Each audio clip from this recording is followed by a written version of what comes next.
کیا آپ کو لگتا ہے کہ ہارٹ اٹیک صرف بوڑھے لوگوں میں ہی ہوتا ہے؟ غلط سوچ۔ آج کل 25-30 سال کے جوان لوگ بھی جو ہیں وہ اچانک ہارٹ اٹیک کا شکار ہو رہے ہیں۔ آخر وجہ کیا ہے؟ کیا ہم لوگ کچھ غلط کر رہے ہیں؟ آج کے اس ولاگ کو اینڈ تک ضرور دیکھیے گا، جس میں بتانے جا رہا ہوں 7 سائلنٹ کلرز جس کی وجہ سے ینگ لوگوں میں ہارٹ اٹیک کا رسک بڑھتا چلا جا رہا ہے۔ السلام علیکم مائی یوٹیوب فیملی، میں ہوں ڈاکٹر نور اور آپ دیکھ رہے ہیں ہیل ویل اسٹوڈیو۔ آپ کو یہ بات سن کر کے بہت حیرانگی ہوگی کہ پاکستان میں ہر تیسرا ہارٹ پیشنٹ 40 سال سے کم عمر کا ہے۔ شاکنگ بات تو یہ ہے کہ یہ ایسے لوگ فزیکلی طور پر فٹ دکھتے ہیں مگر اندر سے بالکل ویک ہوتے ہیں اور یہ سڈنلی ہارٹ اٹیک کا شکار ہو جاتے ہیں۔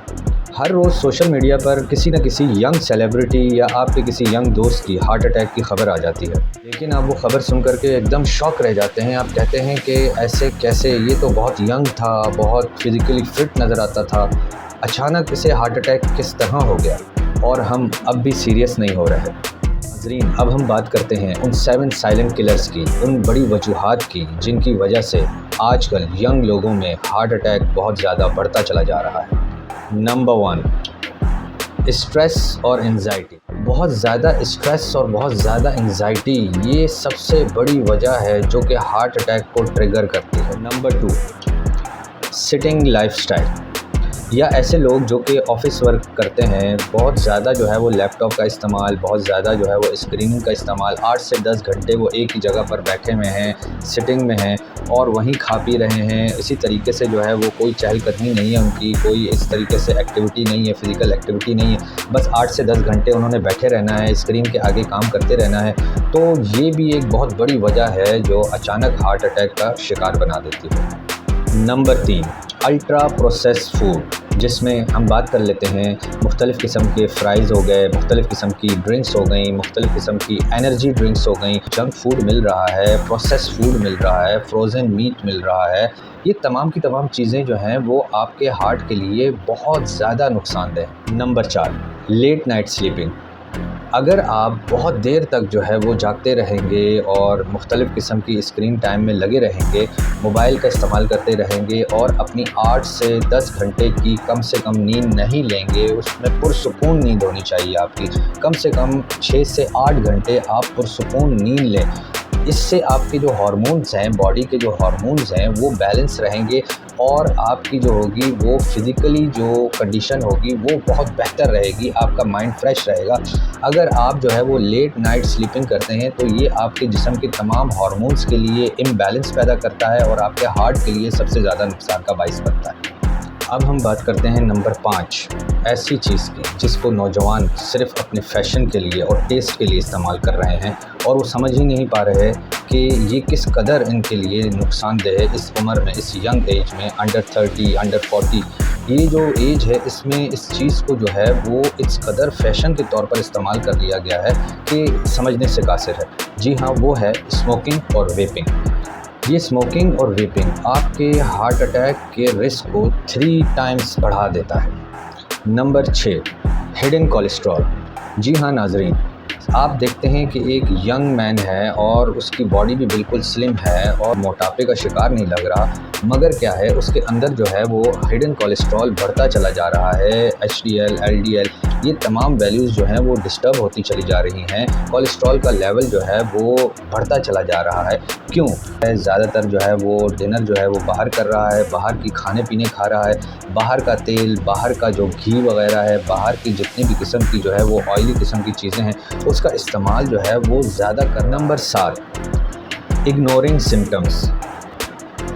ہم ان سمٹمز کو بہت کامن سمجھتے ہیں، بہت نارمل سمجھتے ہیں، لائٹ لیتے ہیں، اگنور کر دینے میں ہلکا سا معمولی سا درد بھی جو ہوتا ہے یہ ایک وارننگ ہو سکتی ہے، ہارٹ ایشو کی ایک وارننگ کے طور پر ہم اس کو لے سکتے ہیں، کنسیڈر کرنا چاہیے ہمیں، بالکل اگنور نہیں کرنا چاہیے کسی بھی قسم کے ایسے سمٹم جن میں جو ہے وہ چھاتی میں آپ کے بہت گھبراہٹ ہونا، پین ہونا، پریشر کا آنا، آپ کی جو لائن میں جو ہے وہ اس کا درد کا بڑھ جانا، آپ کے کندھوں میں اس کے درد کا آ جانا، آپ کے جو ہے وہ ہاتھوں میں اس کا درد پھیل جانا، یہ جو ہے وہ بہت زیادہ جو ہے وہ کامن سمٹمز نہیں کہہ سکتے ہم سمٹمز جو ہیں یہ آہستہ آہستہ آپ کی باڈی کو جو ہوتے ہیں یہ ملتے رہتے ہیں، لیکن ان کو ہم اگنور کرتے ہیں۔ ایسے کسی بھی کامن یا ایسے کسی بھی سمٹم کو اگنور نہیں کرنا چاہیے اور فوراً سے ایمرجنسی روم کی طرف بڑھنا چاہیے، اپنے ڈاکٹر کو کنسلٹ کرنا چاہیے، خاص طور پر ہارٹ اسپیشلسٹ، تاکہ ہم بر وقت جو ہے وہ کسی بھی قسم کی ایمرجنسی سے جو ہے وہ نپٹ سکیں اور بر وقت ہم علاج سے ہمکنار ہو سکیں اور اپنی جان کو جو ہے وہ بچا سکیں اور اپنی ہیلتھ کے ایشوز کو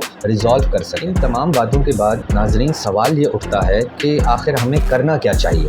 تو آئیں اب ہم بات کرتے ہیں پریونشن کی اور کیور کی۔ جی ہاں ناظرین، اب میں آپ سے شیئر کرنے جا رہا ہوں وہ 5 پریونشن، وہ 5 کیور جو کہ آپ کو ہارٹ اٹیک کے رسک سے بہت حد تک بچا سکتی ہے۔ نمبر 1، ہمیں 30 منٹ کم سے کم ہلکی واک کرنی چاہیے روزانہ کی بنیاد پر، ڈیلی بیسس پر، یا ہمیں جو ہے وہ برسک ایکٹیویٹی کرنی چاہیے۔ برسک ایکٹیویٹی سے مراد یہ ہے کہ آپ یوں سمجھ لیں کہ آپ کو تیز تیز قدم اٹھانے ہیں، بھاگنا بھی نہیں ہے اور آہستہ بھی نہیں چلنا، بس تیز تیز قدم اٹھانے ہیں۔ تقریباً آپ 25 سے 30 منٹ جو ہے وہ اس قسم کی ایکٹیویٹی کر سکتے ہیں، اس سے آپ ہارٹ اٹیک کے رسک سے پریونٹ رہیں۔ یہ 30 منٹ کی واک آپ کو آپ کی جان بچانے میں بہت اہم کردار ادا کر سکتی ہے، آپ کی ہیلتھ کے لیے بہت بینیفیشیل ہے، آپ کو جو ہے بہت ساری بیماریوں سے، نہ صرف ہارٹ اٹیک کے خطرے سے بلکہ اور بظاہر بہت ساری بیماریوں کا جو ہے وہ صدباب۔ نمبر 2، اپنی ڈائٹ کو ہمیں ڈیٹاکس کرنا چاہیے، یعنی ہمیں اپنے کولیسٹرول لیول کو جو ہے وہ چیک کرتے رہنا چاہیے اور ہمیں ایسی چیزوں کو ایوائڈ کرنا چاہیے جس میں زیادہ تر جو ہے وہ فیٹس یا چکنائی کا جو لیول ہے وہ بہت ہائی ہو۔ بہت زیادہ تلی ہوئی چیزوں کو ایوائڈ کریں، بہت زیادہ باہر کے کھانوں کو ایوائڈ کریں اور اپنے کولیسٹرول لیول کو چیک کرتے رہیں۔ نمبر 3، آپ اپنی ڈائٹ میں لیمن واٹر کا استعمال کریں، لہسن گارلک کا استعمال کریں اور اس کے ساتھ آپ عرق گلاب کا استعمال بھی کر سکتے ہیں۔ نمبر 4، پریکاشن، اور یہ سب سے زیادہ امپورٹنٹ ہے میرے نزدیک، آپ کو ہمیشہ اسٹریس فری رہنے کی کوشش کرنی چاہیے۔ جی ہاں، ہمیں بہت زیادہ جو ہوتا ہے وہ ہر چیز کا اسٹریس فیل ہو جاتا ہے فوراً سے، اس چیز کو ہمیں ایوائڈ کرنا ہے، کنٹرول کرنا ہے۔ ہاں یہ بہت مشکل کام ہے لیکن یہ بہت ضروری ہے۔ آپ سمجھیں اس بات کو کہ آپ کی صحت جو ہے وہ سب سے زیادہ افیکٹڈ ہوتی ہے آپ کے بہت زیادہ اوور اسٹریس ہونے سے۔ اسٹریس کو کنٹرول کرنے کی کوشش کریں، میڈیٹیشن سے کریں، اسپریچول ویلیوز سے کریں، روحانی طریقوں سے کریں، نماز وغیرہ، ذکر اذکار وغیرہ، ان تمام چیزوں سے جو ہے وہ آپ اپنے اسٹریس کو کنٹرول کرنے کی کوشش کریں، جو کہ بہت زیادہ امپورٹنٹ ہے آپ کے ہارٹ کی ہیلتھ کے لیے۔ Number 5، last but not least, ہمیں اپنے ہارٹ کا چیک اپ ریگولر بیس پر کرانا چاہیے، ECG وغیرہ اور ہارٹ کے مختلف ٹیسٹ۔